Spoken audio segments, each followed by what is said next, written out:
Транспортерите од 4 земји на Западен Балкан, Македонија, Србија, Црна Гора и Босна и Херцеговина се одлучни и се на само 6 дена од блокадата на 8 гранични премини, поврзани со земјите од Европската Унија и Шенген зоната.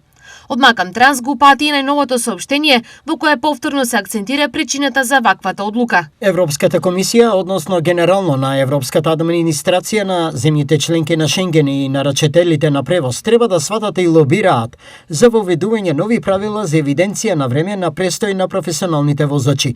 Правило 90-180 дена. Професионалните возачи не се туристи, не се илегални мигранти, терористи, ниту илегални работници за да се апсат.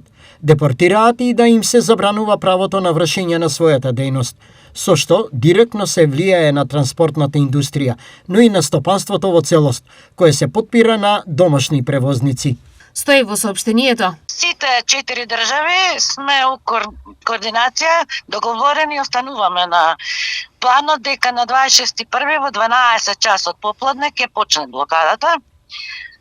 Меѓутоа, дали ќе почне, дали ќе има или нема да има блокада, зависи од тоа дали Европска Унија ќе прифати она што нашите влади, представници, ќе го побараат да се формира некој состанок на кој што ќе се активно ќе се работи да се изнајде решение за овој проблем што го имаме. Транспортерите од нашата и од другите земји имаат и институционална поддршка, но што досега направија за решавање на проблемот. Ние имаме институционална поддршка. Јас само што се вратив од состанок со министерот за транспорт.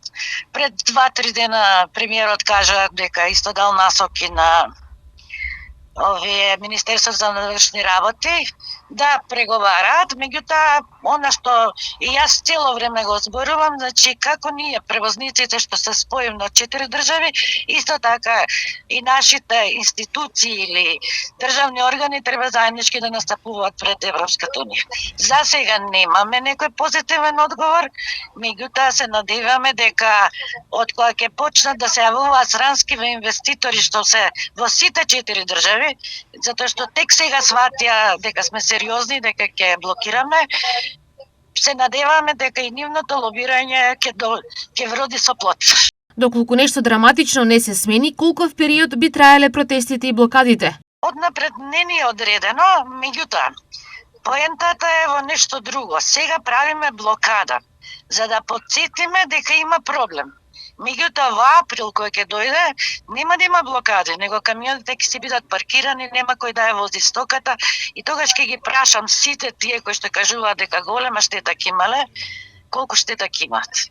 Со проблемот, односно правилото 90-180 дена во државата, се засегнати 2700 компании и 15.000 професионални возачи, но репрекусиите можат да бидат далеку поголеми за економијата, бидејќи без редовен транспорт на стоки и луѓе не минува неголем ценовен пазарен дисбаланс.